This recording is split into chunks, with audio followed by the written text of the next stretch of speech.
নামাজে অনেক সময় রাকাত ভুলে গেলে করণীয় কি? অনেক সময় 3 রাকাত পড়লাম নাকি 4 রাকাত ঠিক মনে থাকে না। নামাজে রাকাত সংখ্যা নিয়ে যদি আমাদের সমস্যা হয়, এই সমস্যা তো প্রায় হয়, তাই না?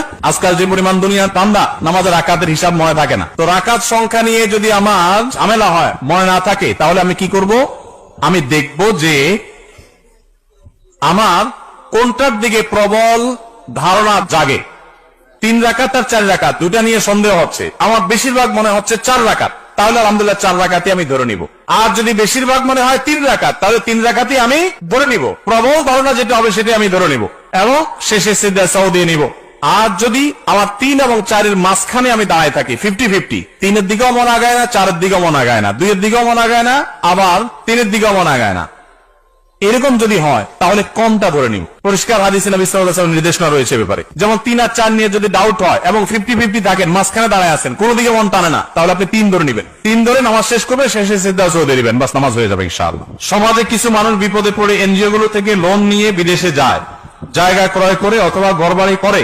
এক্ষেত্রে করণীয় কি? এনজিও গুলো 14% হারে সুদের টাকা দেয়। আমরা যখন বাইরে যাই, বিশেষ করে উন্নত দেশগুলোতে যাই, তখন বাংলাদেশি প্রবাসী ভাইরা জিজ্ঞাসা করে, ভাই এখানে হাউস লোনের জন্য ব্যাংকগুলো থেকে এত কম নামমাত্র সুদের টাকা দেয় যে বলার মতো না, এই লোক ছাড়া যায় না। একেবারে লোন দেয় নামমাত্র মূল্যে, একদম খাওয়া বলতে গেলে। তো সেটা জায়েজ হবে কিনা? উত্তর একই, সুদ আল্লাহর জমিনের সবচেয়ে ভয়াবহ হারাম।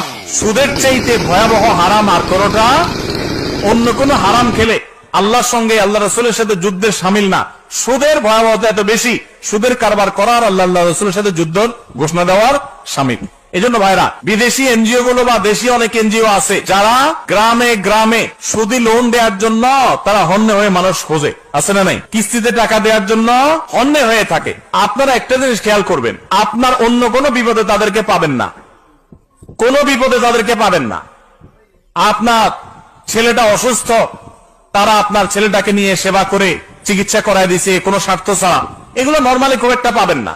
কিন্তু দেখবেন তারা কিস্তিতে লোন দেওয়ার জন্য পিছে পিছে ঘুরে।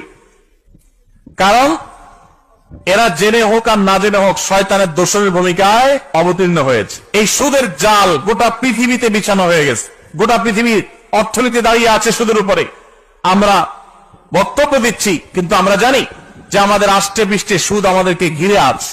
কিন্তু ভাইরা আমার, ঠান্ডা মাথায় জেনে শুনে বিদেশ যাওয়ার জন্য হোক, ঘরবাড়ি করার জন্য হোক, ব্যবসা সম্প্রসারণের জন্য হোক, সুদের কারবারে কোনো মুসলমান জড়াতে পারে না, এটা হারাম। আল্লাহ তাআলা আমাদের এই হারাম থেকে বেঁচে থাকার তৌফিক দান করুন।